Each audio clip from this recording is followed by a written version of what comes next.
kalian sebagai intelektual dan aktivis yang nanti kalian akan menjadi pemimpin-pemimpin politik, kalian harus mulai bisa untuk membedakan antara ketaatan intelektual dengan ketaatan politik.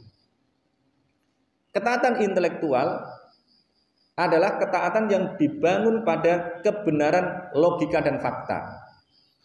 Kalau sesuai dengan logika yang waras, kemudian berdasarkan pada fakta juga sesuai, maka kalian wajib taat. Kira-kira begitu. Kalau ada orang yang menyampaikan kebenaran, kalian wajib ikut, kalian wajib menerima kebenaran itu.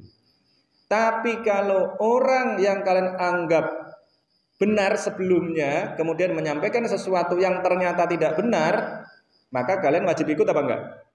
Enggak wajib ikut.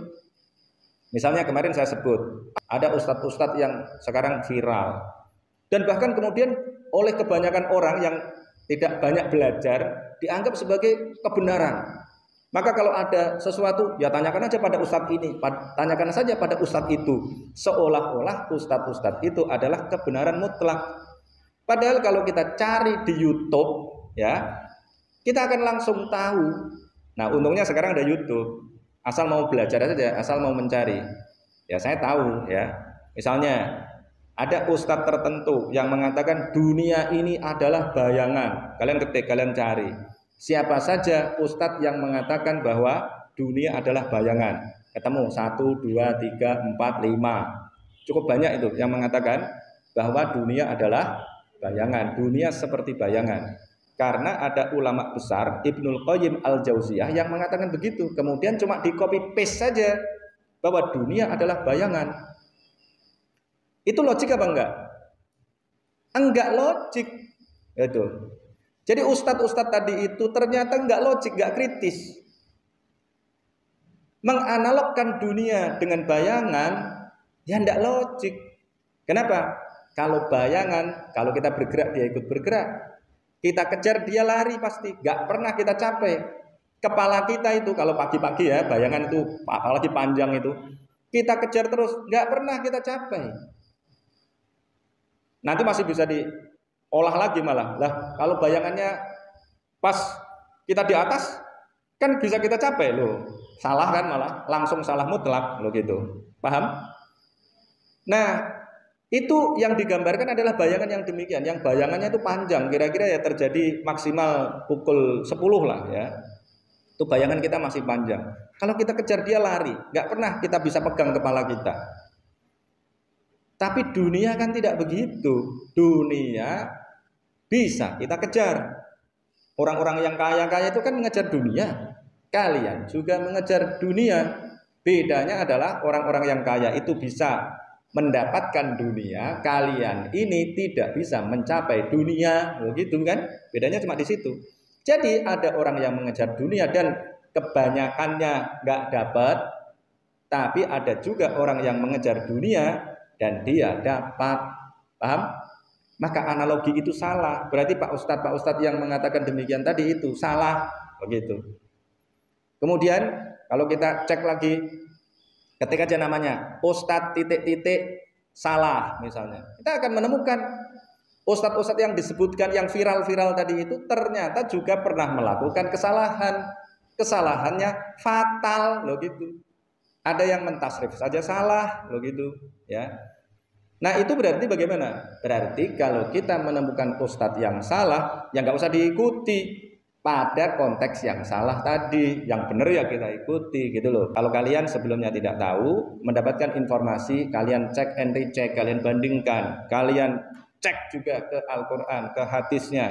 Ternyata benar, oh iya, ternyata ustadz ini benar. Kalau dia menyampaikan kebenaran secara intelektual, maka harus kita ikuti.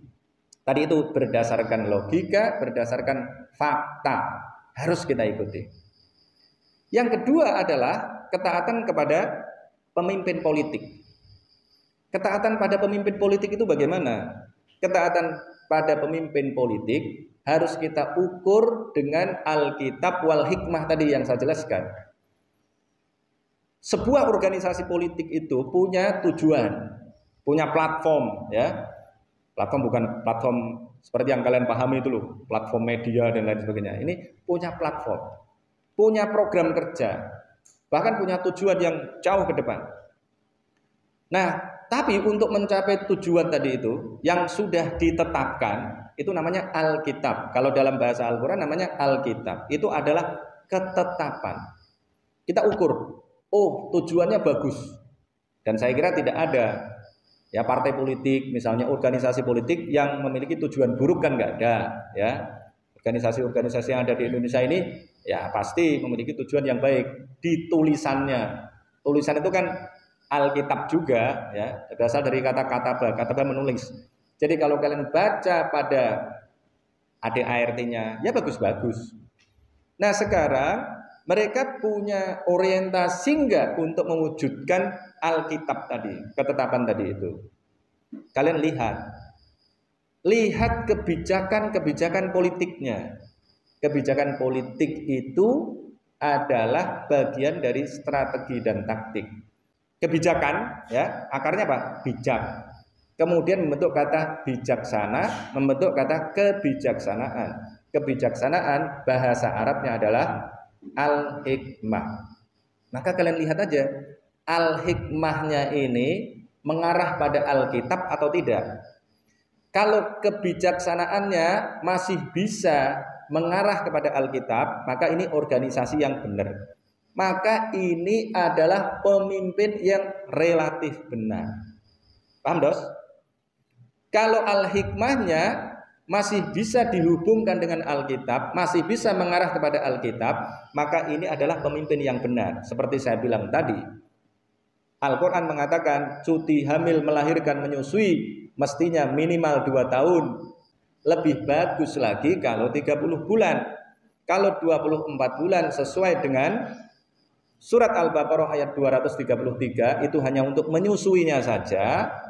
Tetapi akan lebih bagus lagi kalau sesuai dengan surat Al-Ahqaf ayat 15. Cutinya tidak hanya untuk menyusui tapi juga untuk hamilnya. Jadi hamil dan menyusui diberi cuti selama 30 bulan agar ibu-ibu fokus mengurus anaknya sejak dalam kandungan, kemudian memberikan ASI yang cukup sampai mereka anak-anaknya berumur 2 tahun. Jadi minimal 30 bulan begitu.